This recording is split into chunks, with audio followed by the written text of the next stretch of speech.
안녕하세요. 베이스캠프 학원 영어 강사 서동현입니다. 선일여고 1학년 1학기 기말고사 이제 시험 유형 그리고 어떤 식으로 결과가 나왔는지 어떤 점을 주의해야 되는지 한번 자세히 알려드릴게요.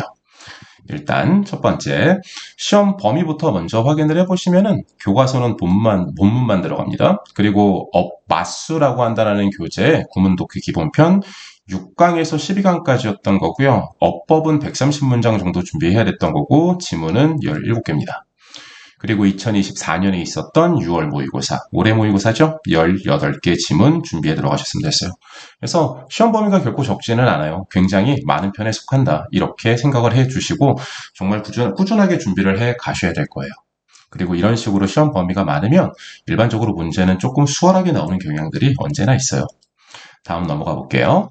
보시다시피 쭉 이렇게 보시면 눈에 띄는 부분들이 여기죠. 하하하, 중하하하하. 중상 조금 있고요. 하하, 중하, 중하, 중하, 중하. 그러니까 엄밀히 말하면은 난이도적인 부분이 그렇게 어렵지는 않았어요. 거기다가 학생들이 중간고사 때 되게 어렵게 느꼈다라는 점을 조금 간파를 하셨는지 또 다른 차이점 중에 하나가 여기에요. 선지 한글이 굉장히 많이 늘어났다라는 것. 일반적으로 선지 한글 잘 안 주시고 거진 다 선지 영어로 주시거든요. 그래서 이런 점들이 있었다라는 것도 한번 봐주시면 되고, 그리고 또 한 가지 눈여겨보셔야 되는 게 중간고사 때랑은 다르게 또 주장, 의미 함축, 주제 요지, 그리고 제목, 대입 파악류의 문제가 어마어마하게 많이 출제했다라는 것. 이 부분도 한번 잘 보셔야 돼요. 글을 읽고 이해했느냐, 그거 묻겠다라는 겁니다. 그리고 거기에 대한 선지를 한글하고 영어하고 골고루 섞어서 이렇게 만들어 주셨던 거고, 문제를. 그리고 다음으로 넘어가도 여전히 마찬가지예요. 중하, 중하. 중상급에 해당되는 문제수가 진짜 별로 없어요. 전부 다 하, 그리고 중하. 그래서 글만 제대로 이해했고 어느 정도의 공부만 했으면은 아마 어느 정도 이상의 점수를 받기는 수월을 했었을 부분이 있어요. 그리고 또 보시면은 어휘 문제 엄청 나왔고요. 빈칸 문제 7개 나왔고요. 그리고 순서 2개 무관한 문장, 요약문 이런 식으로 나왔는데 이제 많이들 바꾸세요. 선지도 다양하게 바꾸시고 빈칸도 같은 내용 안 쓰시고 다양하게 바꿔서 출제하시고 그리고 이런 부분도 있었어요. 3인 문제를 순서 문제로 바꾼 케이스들도 있었는데 지문 자체의 상당 부분을 변형해서 출제를 하신 거죠. 근데 글 자체가 다루고 있는 본질적인 변화는 거의 없었다라는 점. 그래서 내용을 어느 정도 충분히 숙지를 하고 있었다라면 충분히 대처가 가능하다라는 점. 그래서 이 정도예요. 근데 문항 개수 상당하죠? 34문항입니다. 그리고 나서 서답형도 이제 내문항으로 20점이 되었었던 거고요. 언제나 특이사항이죠. 한글 제공해주지 않습니다. 그냥 여러분들이 알아서 영작하세요.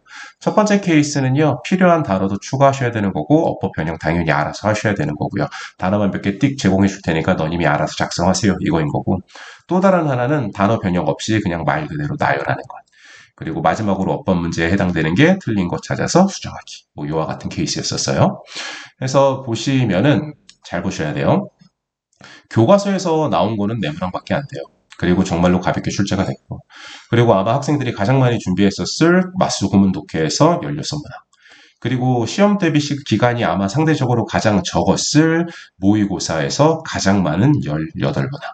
이렇게 출제가 된 거예요. 우리가 모의고사 철저하게 준비해서 들어가기까지 시간이 정말 별로 없었거든요. 2주 조금 넘는 시간. 그러니까 그 시간 안에 모의고사가 에 확실하게 집중을 해야 되는 거고 그 전에 맞수에 대한 해당 내용들을 상당히 많이 다뤄놨었어요. 했던 거예요. 전체적으로 보시면은 대입 파악은 10문항이었던 거고요. 빈칸 문항이 7문항 가장 많았어요. 이렇게 두 개가. 어법은 서술형 포함해서 6문항, 어휘 5문항 이렇게 돼 있어요. 하기 때문에 결국은 글의 요지, 주장, 제목 이런 것들 당연히 파악할 수 있어야 되는 거고요. 어법 공부 꾸준하게 해 나갈 수밖에 없어요. 각 지문별로 뭐가 어떻게 나올지도 모르고 거진 다 변형해서 출제하십니다. 그대로 출제 안 하시더라고요. 어휘적인 부분도 상당수 바꾸는데 이게 생각보다 난이도가 조금 있는 편이에요. 그래서 이런 식으로 진행이 됐었던 거고 몇몇 특이 문항 정도로만 보여드릴게요.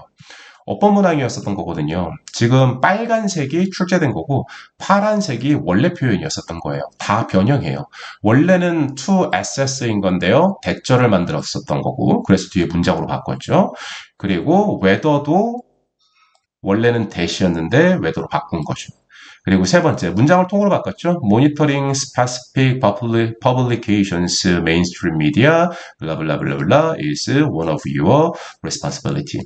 얘가 그냥 통째로 바꾼 거예요. 원래 지문은 파란 색깔 글자였다라는 거.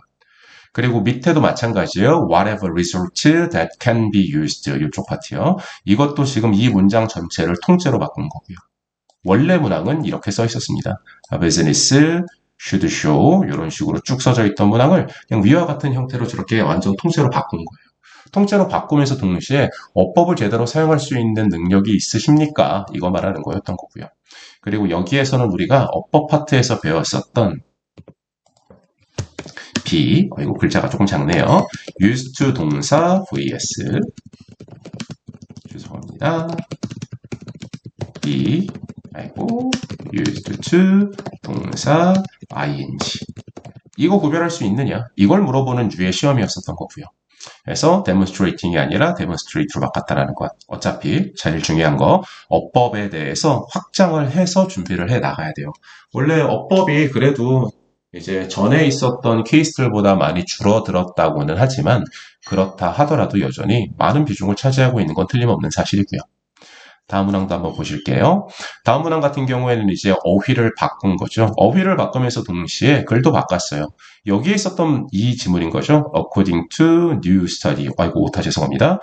Gut bacteria, Alzheimer disease are related. 이게 변형된 문장인 거고 교재 자체에서는 One recent study determined there is a link between gut bacteria, Alzheimer disease. 이런 식으로. 원래 교재에서는 sign이 있었었는데 symptoms로 바꿨던 거고. 그리고 여기도 문장을 바꾼 거죠. These findings appear to show that specific gut bacteria may increase the risk of developing Alzheimer disease. 이것도 완전 그냥 만들어내신 거예요. 실질적으로 우리가 공부했던 문장은 이거죠. 파란 색깔. These results seem to show 블라블라블라블라. 그리고 마지막으로 나왔었던 얘가 정답이었었어요. preventable은 예방이 가능한 거고요. inevitable은 피할 수 없는 거고 필연적인 거고 어쩔 수 없는 거고. 그래서 inevitable이 결코 1학년 수준에서 봤었을 때 만만하고 쉬운 단어는 아니라고 저는 봐요. 모의고사에서도 보통 2학년 수준에서 많이 다루는 이런 어휘이기 때문에 결국은 어휘 공부가 꾸준하게 계속되어져야만 한다는 점. 그렇지 않고서 그냥 내신 관련된 텍스트만 열심히 공부를 하면 대처하기가 아무래도 어려울 수 있다는 점, 이 점 봐주시면 되고. 그리고 세 번째, 이제 30번 문항이었던 거고 순서 문항이었거든요. 원래는 삽입 문제였었어요. 그리고 여기에 해당되는 이 부분을 이런 식으로 쪼갠 거예요. 이런 식으로 쪼갠 거예요. 해가지고 저는 당연히 글도 어휘도 다 바꿨죠. 그리고 이제 이거를 파악할 수 있느냐. 여기에 있었던 this mobility constraint라고 한다라는 이 this 더하기 지칭이라고 한다라는 거 너희들 찾아낼 수 있어? 이거 순수하게 모의고사 형식 문제거든요. 그리고 this issue, 이 issue 찾아낼 수 있어? on the other hand. 이 on the other hand라고는 연결어 어떻게 사용하는지 알아? 앞뒤가 어떻게 다른지 알 수 있겠어? this가 의미하는 것도 어떤 건지 제대로 파악해가지고서는 사용할 수 있겠니? 이런 것들을 묻겠다라는 거거든요. 근데 이런 것들에 대한 공부가 없이 그냥 글을 읽고 해석하는 연습만 한 친구들은 ABC가 됐던 BAC가 됐던 CBA가 됐던 어떤 순서가 됐던 다 말 되는 것처럼 보일 거예요. 그래서 평소에 모의고사 파트를 공부를 했을 때 평가원에서 가장 많이 두드러지게 설명을 해주고 있는 연결어, 순접, 지칭어 이런 것들에 대한 공부가 평소에 꾸준히 돼야 돼요. 그럼 이제 마지막으로 총평해 드릴게요. 일단 첫 번째요. 제가 느끼기에는 이번에 쭉 보면서 중간 대비보다 수월한 문제로 구성이 훨씬 더 많이 됐다고 저는 개인적으로 생각을 해요. 근데 문제는 학생들이 느낀 체감 난이도가 달라요. 무슨 말이냐면 학생들은 중간고사 때보다 훨씬 더 어려웠다고 느낀 겁니다. 이유가 뭘까요? 제가 봤을 때는 그래요. 중간고사 때에는 아이들이 모두 다 긴장을 했었기 때문에 정말 열심히 최선을 다해서 준비를 했는데 중간고사 끝나자마자 학교에서 최선을 다해서 아이들을 놀게 만들었어요. 체육대회부터 해가지고서는 뭐 별의별 학교 행사 같은 것들을 다 하면서 그러면서 이제 아이들의 그 면학 분위기를 다 망쳐버린 거죠. 그리고 나서 시험 대비를 하면서 이제 아이들도 원래 본연의 모습이 나온 거예요. 평소 그렇게 열심히 하던 아이들 아니에요. 왜냐면 제가 7년간 지금 선일 요구를 맡고 있는데 자신 있게 말씀드릴 수 있어요. 조금 안타까운 사실이기는 하나 7년 동안 제가 봐왔던 1학년들 중에서 가장 학력 수준이 낮아요. 기본기가 되게 안 돼 있는 친구들이 상대적으로 아주 많아요. 2학년이랑도 상상을 초월할 정도의 어마어마한 격차가 벌어져 있고요. 그렇기 때문에 실질적으로 제가 생각하기에는 중간 대비 수월한 문제로 출제가 됐음에도 불구하고 학생들은 굉장히 난이도가 높다고 느꼈다. 저는 그렇게 개인적으로 판단을 합니다. 두 번째, 대입학, 빈칸, 어법, 어휘. 글 제대로 다루고 글 제대로 읽고 이해할 수 있으며 어휘적인 부분과 어법적인 부분에 대해서도 그리고 빈칸, 말 바꾸기, 환원이라고 한다는 부분도 어느 정도 대비를 해갔느냐 이거를 보는 거예요. 결국 글을 충실하게 봐야 되는 거지 뭐 외운다고 해가지고서는 대충 답이 나오고 하는 케이스의 문제 수가 확실히 많이 줄었다라는 것. 그럼에도 불구하고 학교 선생님들은 조금 신경 써서 중간 대비 선지가 상당수 한글화로 바뀌었어요. 중간 대비 때는 선지가 한글인 케이스가 진짜 몇 개 없었는데 이번에 5개, 6개 정도. 당연히 1등급하고 2등급 산 간에 치열한 싸움이 예측이 됐었고요. 근데 엄밀히 말하면 1등급하고 2등급 문을 연 케이스 거기까지만입니다. 2등급 중하위권은 거의 상상 이상으로 꽤나 차이가 많이 벌어졌어요. 5점 이상 차이가 벌어졌던 걸로 제가 알고 있으니까요. 그리고 전교생 중 절반 이상이 50점대이거나 50점대 이하인 겁니다. 그래서 시험 범위 다루지도 못한 케이스가 거의 절대다수라고 한다는 점. 그래서 이게 나쁘게 말하면 학력이 낮은 거고 좋게 말하면 어마어마한 기회인 거고요.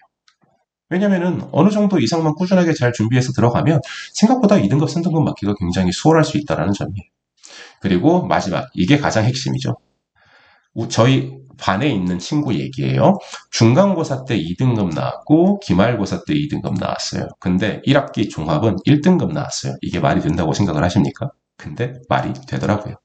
어떻게 가능을 했냐면 중간고사 더하기 기말고사가 총 50점을 차지를 합니다. 그리고 수행평가가 50점을 차지를 하고요. 그럼 이제 대충 답이 나오시죠? 이 친구는 중간고사, 기말고사 모두 2등급 초반 정도를 받게 돼서 이제 점수를 확보를 했던 거고, 그리고 수행평가가 뭐였냐면 50점 만점이었던 거고. 이 수행평가에 대한 비중이 상당히 크기 때문에 지금 중간고사, 기말고사에서 저희 이 학생보다 잘 봤던 친구들이 수행평가가 엉망이었던 거예요. 1점 까이고 2점 까이고 이런 식으로.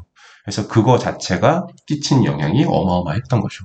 중간고사 당연히 잘 봐야 되고요. 기말고사 당연히 잘 봐야 되고요. 그리고 수행평가 무조건 만점 받을 수 있게끔. 수행평가 결코 어렵게 안 나옵니다. 듣기평가 같은 것들 들으면서 받아 쓰시면 되는 거고 단어, 문장 몇 개 외워가셔서 쓰라는 대로 쓰기만 하면 만점 처리예요. 근데 이것조차도 다 안 하고 들어가는 케이스가 많고 하물며 상위권에 있는 아이들도 이거를 제대로 챙기지 않아가지고서는 이렇게 미끄러졌던 케이스가 있고요. 이게 살짝 문제가 있었던 부분이어서 2학년은 반발이 되게 심했었어요. 왜냐면은 2학년 케이스예요. 2학년 케이스에서는 어떻게 나왔었냐면 중간고사가 2등급 초반이고요. 그리고 기말고사가 1등급 후반이에요. 근데 이 친구가 2등급 후반 점수를 받아요. 거의 2.8등급, 2.9등급, 한 2, 3등 차이로 3등급을 면한 거예요. 왠지 아실 것 같죠? 이 친구 수행평가가 2점 깎였었던 거예요. 근데 이 2점 차이가 이만한 차이를 만들어냈었다는 거예요. 그래서 2학년 같은 경우는 이런저런 말들이 많아서 결국에는 수행평가 비중이 40점대로 낮춰졌습니다. 근데 1학년에서는 전혀 이런 게 문제가 안 됐다라는 거죠. 그래서 그래서 2학기 때에도 여전히 50대 50으로 진행이 될 확률이 아주 높고요. 그래서 글을 어떤 식으로 준비해야 되는지도 제가 말씀드렸던 것들 잘 참고해 주시고 수행평가 잘 챙겨 주시고 해서 여기서 마치도록 하겠습니다. 들어주셔서 감사합니다.